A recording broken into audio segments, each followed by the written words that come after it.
You know, I am so thrilled and so grateful to all of my supporters out there.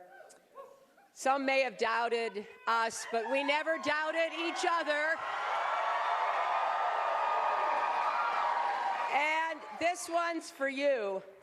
I want to congratulate Senator Sanders on a hard-fought race here. And I want to thank each and every one of you. You turned out in every corner of this state with determination and purpose. Hotel and casino workers who never wavered. Students with too much debt and small business owners who never go off the clock. Tens of thousands of men and women with kids to raise, bills to pay, and dreams that won't die. This is your campaign, and it is a campaign to break down every barrier that holds you back. We're going to build ladders of opportunity in their place so every American can go as far as your hard work can take you. And to the thousands of volunteers and organizers who worked so hard in this state, to the more than 750,000 people who've gone to HillaryClinton.com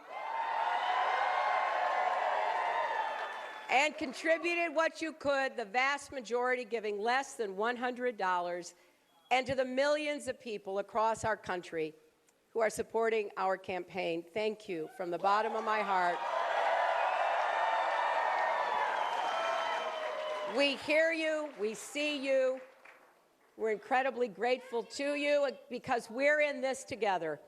We look at our country and see so much that isn't working the way it should. We see grandparents forced to choose between paying rent and buying medicine because a prescription drug company has increased prices 5,000% overnight. We see African-American families denied mortgages at nearly 3 times the rate of white families. We see small towns and rural communities hollowed out by lost jobs and lost hope.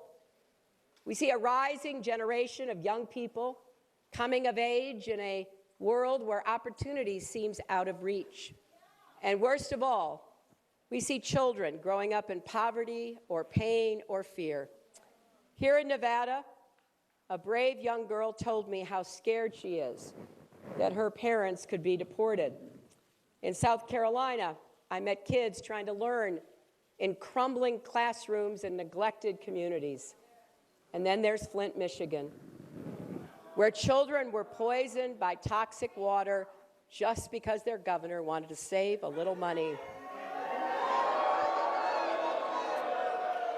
So Americans are right to be angry, but we're also hungry for real solutions.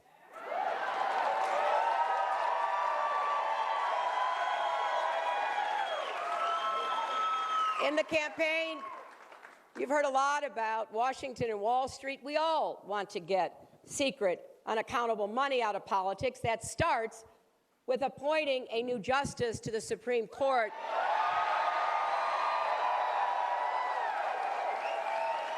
who will protect the right of every citizen to vote, not every corporation to buy elections. And we also agree that Wall Street can never be allowed to threaten Main Street again. No bank can be too big to fail, no executive too powerful to jail. But if we listen to the voices of Flint and Ferguson, if we open our hearts to the families of coal country and Indian country, if we listen to the hopes and heartaches of hardworking people across America, it's clear there is so much more to be done. The truth is, we aren't a single-issue country.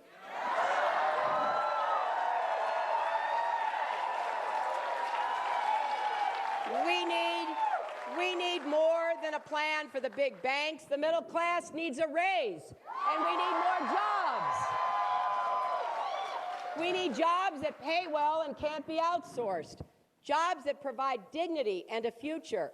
We can do it by unleashing the innovation of our entrepreneurs and small businesses. We can do it with new investments in manufacturing, infrastructure, and clean energy, especially here in Nevada, which should be the center of solar power.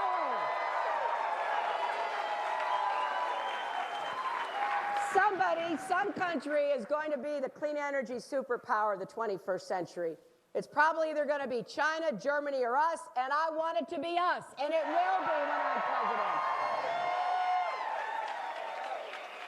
We also have to do more to make it easier for parents to balance work and family and to break down barriers that keep so many people on the sidelines of the economy, especially women. Don't you think we've waited long enough? It's time for equal pay for equal work.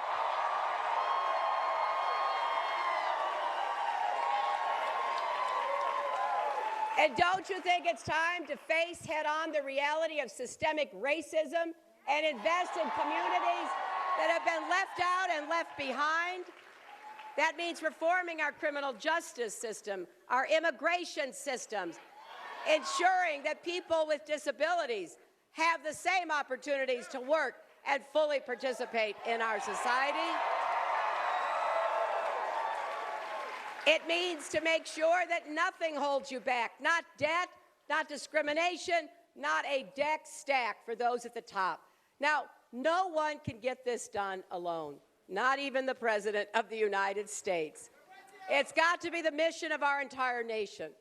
I have never believed in dividing America between us and them. We are all in this together. We all have to do our part.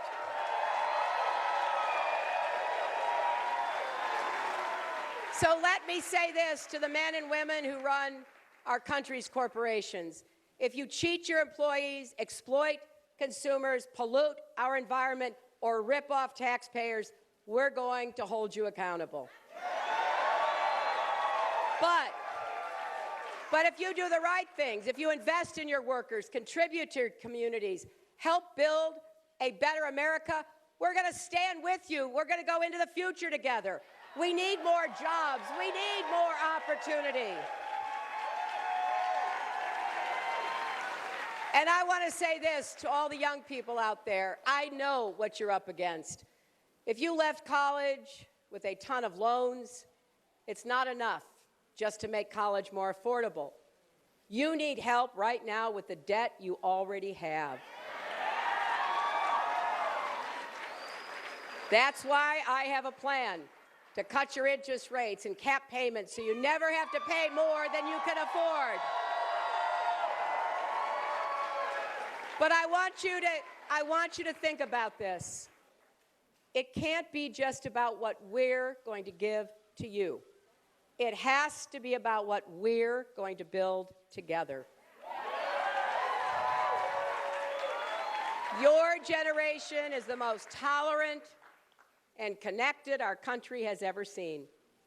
In the days ahead, we will propose new ways for more Americans to get involved in national service and give back to our communities, because every one of us has a role to play in building the future we want. Washington is never going to have all the answers, but for every problem we face, somewhere, someone in America is solving it. And we need you to be part of that exciting journey we can make together. We need the community activist who decides to run for school board, the entrepreneur who stays and builds instead of leaving a hometown that has seen better days. We need the millions of teachers and nurses, police officers and firefighters who get up every day and do quiet, heroic work to make our country a safer, fairer, better place. It's going to take each of us working together, growing together, looking out for one another and lifting each other up. Because there is a basic truth about America. It's something that Bill and I have been the beneficiaries of, that we have tried to contribute to and do all we could to continue. America can only live up to its potential when each and every American has the chance to live up to your potential too. So imagine a tomorrow where no child grows up in the shadow of discrimination or under the specter of deportation. And every child in every zip code gets the education he or she needs and deserves. Imagine a tomorrow where every parent can find a good job and every grandparent can enjoy a secure retirement. Where small businesses thrive and big businesses play by the rules and give more back to the country that has given them so much. Where hard work is honored, families are supported, and communities are strong. With your help, that is the tomorrow we will build for our country. So please join us. Go to HillaryClinton.com, become a part of this campaign, or text JOIN 47246 right now. Let's do this together. Now I am heading on.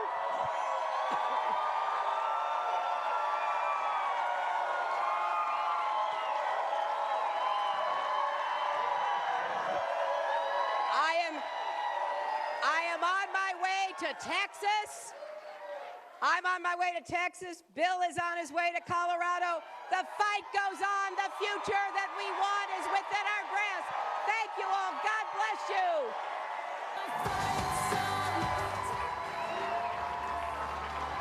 Hillary Clinton with a victory speech in Nevada. Las Vegas, specifically thanking the union vote there, the culinary union getting out in big numbers to support her in the casino caucuses.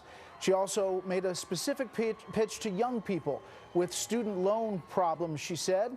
She lost, according to the entrance polls in those caucuses, young people 85-10 to Bernie Sanders, perhaps making an effort there, specifically thanking all of her supporters as she makes the way to the next stop, which will be, she said, Texas, but the next stop for Democrats is South Carolina, where she heads in with a big advantage in that particular makeup of South Carolina. The Democrats heading there next week, the Republicans there, of course, today. If Bernie Sanders comes out, you'll hear that here on Fox.